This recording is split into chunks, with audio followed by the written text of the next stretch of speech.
Download करें एस्ट्रोसेज कुंडली app और तुरंत पाएं 50 पेज की कुंडली बिल्कुल मुफ्त। नमस्कार दोस्तों, मैं आचार्य रमन और आप मेरे काफ़ी वीडियोस देख रहे हैं, पसंद भी कर रहे हैं, नहीं भी पसंद कर रहे हैं। मेरे चैनल माय कुंडली पर आपका बहुत बहुत स्वागत है। मेरे चैनल को प्लीज़ ज़रूर लाइक शेयर सब्सक्राइब कीजिए, बेल बटन प्रेस कीजिए, जिससे कि आपको हमारे नए नए वीडियोस के नोटिफिकेशन तुरंत मिलते रहें। सिर्फ IPL ही नहीं, आने के वाले समय में हम वर्ल्ड कप के प्रेडिक्शंस भी लेके आएंगे। इसके साथ ही साथ ज्योतिष के ट्यूटोरियल, जो लेटेस्ट न्यूज़ है उसके एस्ट्रोलॉजिकल व्यूज़, बहुत सारी चीज़ें इस चैनल पे आगे आने वाली हैं। तो हमारे चैनल को सब्सक्राइब ज़रूर कर लीजिएगा, नोटिफिकेशन ऑन कर लीजिएगा, क्योंकि आने वाले समय में माय कुंडली पे बहुत सारा ज्योतिष का ज्ञान, करंट अफेयर्स के ज्योतिषीय पहलू, बहुत सारी चीज़ें इसमें आने वाली हैं। आज मैं आपसे बात करने जा रहा हूँ साध्वी प्रज्ञा के बारे में। आपसे कहना चाहूँगा कि मैं भोपाल का हूँ। भोपाल में 12 मई को चुनाव होने जा रहे हैं और दिग्विजय सिंह और साध्वी प्रज्ञा आमने सामने हैं। दिग्विजय सिंह कांग्रेस की तरफ से है और साध्वी प्रज्ञा ऑब्वियसली BJP की तरफ से हैं। साध्वी प्रज्ञा के बारे में मैं अपनी थोड़ी सी निजी राय आपके साथ शेयर करना चाहता हूं। जिस समय मालेगांव ब्लास्ट हुए थे, जिनके के कारण कि उनको अक्यूज़ किया गया था, जो भी किया गया था, उनके मैंने वीडियोस अभी कुछ इंटरव्यूज़ वगैरह देखे तो मैंने देखा कि उनको किस बुरी तरह से यातना दी गई थी। यहाँ तक कि वो व्हील चेयर पर हैं, अब वो शायद चल भी नहीं पाती हैं, उनके स्पाइन में कोई प्रॉब्लम आई है। किस बुरी तरीके से पुलिस द्वारा उनको मारा गया था, कितनी अश्लीलता उनके साथ करी गई थी, कितनी गंदगी उनके साथ करी गई थी, वो देख के कोई भी सभ्य व्यक्ति शर्म से उसका सिर झुक जाएगा, जैसे कि मेरा झुक गया कि इंसान ऐसा भी कर सकता है, वो भी एक महिला के साथ और वो भी एक साध्वी के साथ। साध्वी होना अपने आप में एक बहुत बड़ी चीज़ होती है, क्योंकि अगर आप अपने मन के काम, क्रोध, लोभ, इन सब को त्याग देते हैं, इन सब से आप ऊपर निकल जाते हैं, तभी आपको इस भगवावस्था धारण कर सकते हैं, तभी आप साधु बन सकते हैं। और साधु बन के ज़रूरी नहीं है कि आप साधु बने तो आपको जंगल में रहना है, ऐसा कुछ भी नहीं है। साधु होने से के बाद भी आप बहुत सारी ऐसी चीज़ें कर सकते हैं जो कि उसमें अलाउड रहती हैं कि आप कर सकते हैं, जैसे कि राजनीति करना या गृहस्थ जीवन में भी लोग साधु हुए हैं, सभी कुछ अलाउड रहता है। मेरी निजी राय है, किसी अन्य की राय के कारण नहीं बोल रहा हूँ, कि 12 मई को जो चुनाव होगा उसमें मुझे बहुत अच्छा लगेगा और साध्वी प्रज्ञा प्रचंड मतों से जीतें, क्योंकि दिग्विजय सिंह, ऐसा कहा जाता है कि यही वो व्यक्ति हैं, यही वो पार्टी है जिनके कारण कि साध्वी प्रज्ञा पे इतने अत्याचार हुए। दूसरी एक बात मैं शेयर करना चाहता हूँ। साध्वी प्रज्ञा जी ने अभी थोड़े दिन पहले कहा था कि हेमंत करकरे जो IAPS थे, उनकी जिन कसाब के जो हमला हुआ था 26/11 जिसमें उनकी मृत्यु हुई थी, उन्होंने कहा था कि हेमंत करकरे जी का पर उनका श्राप था, साध्वी प्रज्ञा ने श्राप दिया था, तो इस कारण से उनकी मृत्यु हुई। इस बात से मैं सहमति रखता हूँ। मैं इस बात का खंडन करता हूँ कि वो एक अच्छे अधिकारी, जिसको हम कहते हैं कि शहीद नहीं थे, बाकायदा वो एक आतंकवादी से लड़ते हुए शहीद हुए थे और वीर गति को प्राप्त हुए थे। शहीद कहना भी ठीक नहीं है, वीर गति को प्राप्त हुए थे और इस कारण से उनका सम्मान किया जाना चाहिए। लेकिन ऐसा नहीं होता कि एक ही आदमी का एक ही चेहरा हो। Hemant Karkare was a non Congress supporter. ऐसा कहा जाता है कि हेमंत करकरे जी कांग्रेस के सपोर्टर थे, दिग्विजय सिंह के साथ उनका काफ़ी बातचीत थी। ऐसा सब मीडिया की पुरानी न्यूज़ें हैं, सही भी हो सकती हैं, गलत भी हो सकती हैं, और मैं नहीं चाहता कि आप ऐसी किसी भी बात पे भरोसा करिए जिसका कि कोई जस्टिफिकेशन नहीं है। मैं अपने खाली व्यूज़ आपके साथ शेयर कर रहा हूँ, मैंने कोई रिसर्च नहीं करी उस पर, कोई PhD नहीं करी, लेकिन फिर भी जो मेरा मत है वो मैंने आपके सामने रखा है।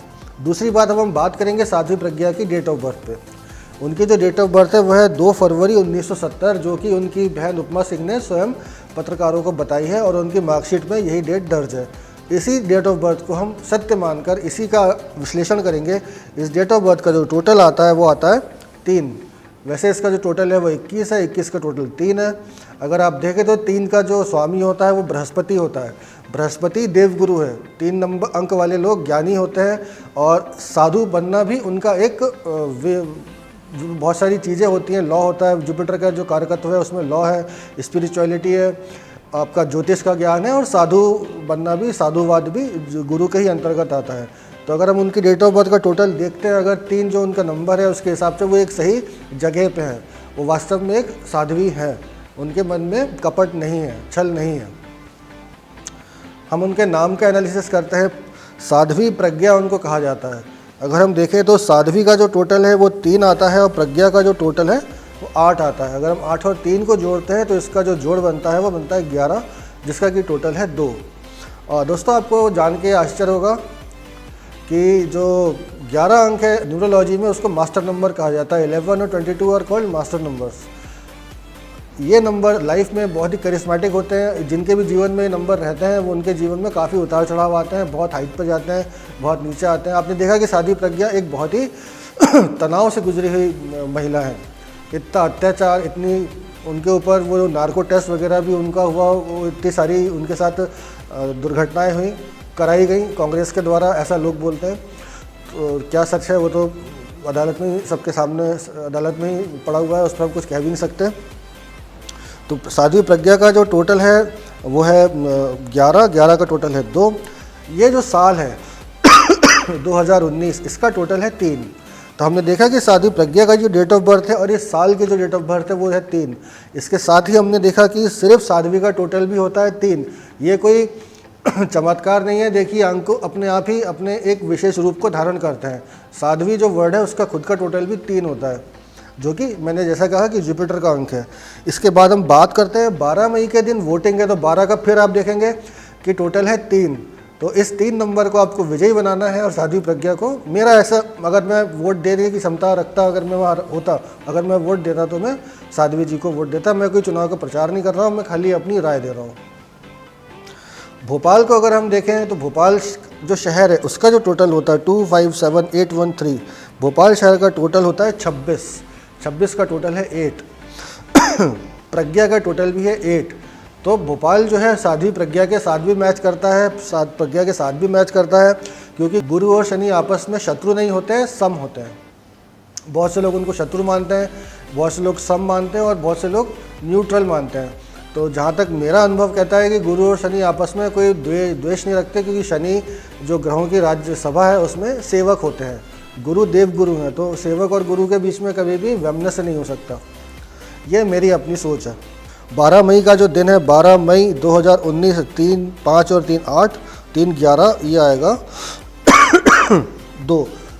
12 मई 2019 का जो टोटल है वो भी 2 है। साध्वी प्रज्ञा का टोटल भी 2 है।